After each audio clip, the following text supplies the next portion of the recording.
IGN's Cyberpunk 2077 Phantom Liberty review. Let's see how good it is. Remember how many dildos were originally in Cyberpunk 2077? 278. You couldn't loot a corner in Night City without picking one up, to the point where CD Projekt Red actually ended up patching a number of them out. The dildos weren't necessarily a problem on their own, but their abundance was a good example of how Cyberpunk's grand story could occasionally clash with the cheap shock humor found around it. With the long-awaited expansion, CDPR aims to right that dildo misalignment, and after some soul-searching, has seemingly found what kind of Cyberpunk story it wants to tell, and nails it with Phantom Liberty. Okay, good.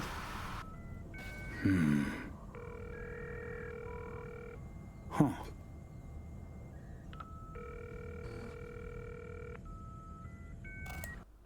And yes, the Phantom Liberty storyline is actually serious, and a lot of people like it. Oh, come on. Answer. I'll have a double cheeseburger while you're at it.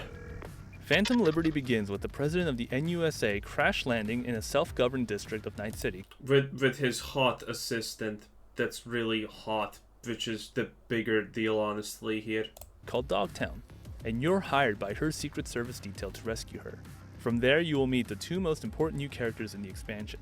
Song So-mi, an NUSA hacker excellently played by Christine Minji Chang, Guilt is charged. and Solomon Reed, a sleeper agent who was brought back into commission portrayed by the iconic Idris Elba. Apologies for the precautions. Elba is again channeling his city-wise American accent from The Wire, only this time on the other side of the law. I don't know how much he's paying, but you better ask yourself, is it worth it? He's definitely not phoning this role in either, delivering a thoroughly captivating performance as a secret agent who made me so desperately want to trust him, even though he is Night City's greatest spy, and therefore probably never telling the full truth. I'm here, I'll help, but I'm... Hey, if a story makes you question things, are you getting told the truth? That's already a bonus. Because nowadays, think about it, most storylines are very straightforward. They're straighter than a line, okay? It's insane. You never question anything. You're supposed to just eat up everything that's told to you. If a story makes you think, wait a minute, then I think that's already a step above the average story by default. I'm doing it for Somi and my country. Phantom Liberty relies heavily on make-or-break decisions that can't be taken back, and Reed is part of the reason why those choices become so difficult. Keanu Reeves also makes a return as Johnny Silverhand. Maybe it's the years since I last played, but I feel Reeves is actually better this time around, performance-wise. Tried to... Well, he's also a lot more serious, because one of the things is this is a serious campaign, this is a serious story. Well, more serious than the last one, technically. So, he can't be the comical relief that he was previously. So that also changes things. surface, but this suffocating, sucking sound pulled me back in. Honestly, I think it's that he has better material to work with in Phantom Liberty, which requires him to rattle off fewer diatribes about screwing over the system. Instead, the expanded story lets Reeves explore Silverhand's mournful side, diving into his existence as a failed revolutionary imprisoned in somebody else's body. These are trained sociopaths. Pretend to be your friends while they fucking ain't. But more than that, between Elba, Reeves, and Chang, Phantom Liberty does a great job highlighting just how advanced its characters' animations are. At the intersection of performance and technology, CDPR has found something in Cyberpunk 2077 that can genuinely move you. Chin up. We're in this together. Just wait until you meet Reed's spy associate, Alex. Go back inside, tell him I'm in. Overall, Phantom Liberty has a much firmer grasp on what kind of stories can be told in Night City.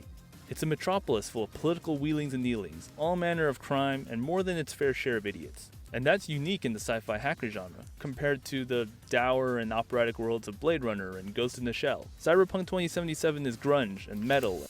Ooh, saying bad things about Ghost in the Shell. I haven't watched it. Well, I tried. I didn't like it. But man, oof, you're getting a lot of enemies by doing that. I don't know if that's a smart choice, IGN. And Phantom Liberty harnesses this wild energy into mature storytelling, something the outstanding animated Netflix show Cyberpunk Edgerunners also managed to capture. Elevated by Elba's and Chang's... By the way, Edgerunners is great. If you haven't seen, go watch it. You will not regret it. Cyberpunk Edgerunners was so good, it made a resurgency into Cyberpunk 2077. After that thing dropped, People were picking up the game and playing it a lot because it was great. It sold the story, it sold the setting, it sold the characters really well. And the second resurgence in the Cyberpunk 2077, luckily exactly before the Phantom Liberty drop, was obviously the absolute abysmal disaster of Starfield, the loading screen simulation with nothing to do. Respective performances, Phantom Liberty hits all the things I love in the Cyberpunk story. It hones in on the hopelessness of hypercapitalism and the dehumanizing effects of technology on our souls, Where the rich bought and sold so many unfulfilled dreams. all while using the spy motif to introduce some new themes to the world. How can we trust anyone when every element of the future has been so thoroughly taken over by automated forces of corporations and government? It has more to say than... You know what's my favorite thing about this? Some people look at this and say, yeah, this is soulless and wow. I mean, have you looked what's happening in our world? We're almost there. We're almost there. Currently, Orwell's books are a guideline to some people how the future should look. The Hunger Games is literally becoming reality also. Cyberpunk 2077 is probably one of the best futures at this rate that we are going for. I expected going in, and more than I could have ever hoped for after my initial playthrough of Cyberpunk 2077. Drone on your left. Similarly, CDPR gets a ton of mileage out of its spy premise. There are exciting moments where you're channeling your best Ethan Hunt from Mission Impossible, complete with a new face to trick your targets, as well as an entire section that was very clearly inspired by Skyfall. I was curious to learn how an espionage plot could fit into Cyberpunk 2077's story about varying levels of criminality, from the dingiest streets to the tallest executive corporate suite. I have a subdermal tracker. It needs to go ASAP. But Phantom Liberty reminds us that the government too is part of our hyper-capitalist meat grinder, and not much separates a government agent from a streetwise fixer. It's serious business, but whenever the storyline begins... Oh, really? Wow. Wow. Who would have expected that? ...begins to feel too heavy, you can take on side jobs for Mr. Hands, a fixer whose clientele ranges from kidnapped arms dealers to a doting resident who just wants to rescue her dumb as bricks fiancé and his even dumber friend. Hi. But make no mistake, CDPR has played a wicked trick by infusing these side missions with the same kind of complex moral dilemmas you're forced to resolve during the main campaign. Hey. One of the things was when Cyberpunk first came out that was like, all these branching paths, so many possibilities. Yeah, you had none of that. Now in Phantom Liberty, your choices matter. You actually have consequences. You know, it's pretty cool. It's pretty good. Every game that allows you to have choices and those choices matter is great. Again, a step above the rest. So currently, this game has already, well, this expansion has already done two things that average games don't even do, which already puts it way above the average just from that standpoint alone. Not to mention the bug fixes and everything that they have done. You know, better AIs, better cops, better graphics, better everything. Careful with that. Phantom Liberty also adds an entirely new district to the already packed Night City. Sure, the idea of an independent Dogtown is a bit confusing if you're not familiar with the lore, but this lawless Thunderdome proves to be a great setting for Phantom Liberty's paranoid spy thriller. The new area draws visual inspiration from both Las Vegas and Santa Monica. It's part beach town, part luxury resort destination, with extravagant hotels, glamorous nightclubs, and a football stadium that's been converted into a city center.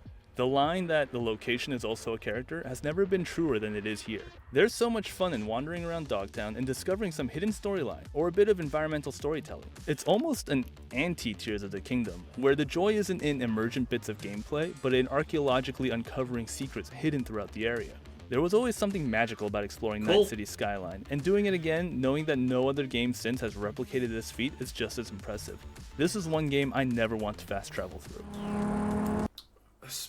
Without question, Cyberpunk is one of the best looking games that currently is. Well, you know, ignore this part right here. And you know, a lot of other things, but it still is impressive. Without spoilers, there's a specific point in the expansion story where it will diverge based on your decisions, leading you down one of two very distinct paths, each with their own endings. Activating a sleeper agent is no simple matter. I played both for this review and found that one certainly feels more canon than the other. There's also an entirely new ending that's been added to the base game that feels like it might be the de facto true ending, and takes Phantom Liberty's themes of self-sacrifice and near-future alienation and uses them to wrap up V and Silverhand's story. So, they essentially gave you one expansion and 3 reasons to make 3 different characters. One to finish Phantom Liberty's DLC in one way, then the other way to just see what happens, and then you need to finish not the expansion, but the old story in a new way. I would call that a success, honestly. I think that's pretty good. You know, when this game came out, it was shit, undoubtedly. Anyone who tells you otherwise is an absolute bona fide liar. Probably Todd Howard. But say what you will, after a couple of years, Cyberpunk is making a huge comeback. I mean, the saddest part is probably that they're saying that this is going to be the last expansion, but considering how good it's doing, I don't know. I would want to see more expansions if they're this good. Stick to the plan. After that, guess we'll see. I may start an entire new save to experience this story fully from beginning to end. With all of the impressive changes in Cyberpunk 2077's free 2.0 update that arrived alongside the DLC's launch, starting fresh is actually something I'm looking forward to. Shit. Thing needs a little go-go juice to wake up. On that note, while Phantom Liberty isn't required to install the 2.0 update, it's hard to say that the revamped gameplay didn't positively influence my experience as I played through 20 hours of Phantom Liberty. Obviously. In particular, the newly reworked skill tree that makes it easier to build your character towards specific playstyles was a revelation. Whether you're pursuing a hacker build, augmented build, or something else, essentially everything got more special, you know? If you're a hacker, now it's less OP, but, you know, it feels better. If you're doing this, well, it feels, you know, there's more specialization in everything. So that's really good. If you were previously playing this game and saying, I don't feel that special doing this, I'm just, you know, a all-trick pony kind of, well, now you can specialize hard in things. This alone makes Cyberpunk 2077 a much better experience than it was in 2020. To be clear, these are improvements that all Cyberpunk 2077 owners can experience, even without buying Phantom Liberty. The expansion doesn't include much in the way of brand new abilities, but does feature some exclusive clothes and weapons. The weapons in particular are very much themed after the spy stories Phantom Liberty has taken inspiration from, giving us access to extremely fun, very powerful stealth tools that will let you infiltrate the deadliest den of thieves without getting caught. Nice. If you're planning on coming back to Night City for another run, I cannot recommend enough that you take a detour to Dogtown while you're here.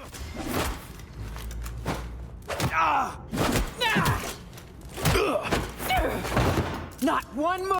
Okay. The verdict should be, honestly, I know this is gonna sound strange, but I think we should rate things as harshly as possible. So, is it a better game than previously? Yes, by a lot. But is this an 8 out of 10, a 9 out of 10? No. I would call this a solid 7 out of 10, considering that there are still bugs, there's still glitches, there's still parts that are not that great.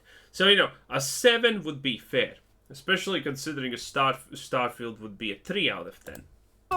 I said in my review of Cyberpunk Edgerunners that CDPR now has a blueprint for where to go with Cyberpunk 2077, and Phantom Liberty shows that the studio already had exactly that in mind. Between a more sophisticated level of storytelling with excellent performances, smarter insights on the cyberpunk genre and its dystopian themes, and landing on top of a much improved gameplay experience thanks to its fresh 2.0 update, Phantom Liberty marks a new chapter for Cyberpunk 2077, and it's finally close to what I'd hoped it would be when I first sat down to play 3 years ago. For more, check. Well, again, I think we should be super harsh. Maybe an 8 out of 10 at the best, but I think 9s, 10s, and 8s should be something really, really, really, really special. While this game is close to being that, it's still lacking. It still needs probably a year of updates, fixes, and balancing, and stuff like that to be truly, truly like an 8 or a 9 out of 10. But it's getting there. Again, Starfield's a 3 out of 10 in my opinion. So this is 7, that's high. That's high. Well, anyway, that was an IGN. didn't touch on a lot of things. But it was decent in my opinion. Anyway, this was Quizzer Said, saying thanks for watching. Subscribe if you haven't already, and have a nice day. Bye-bye.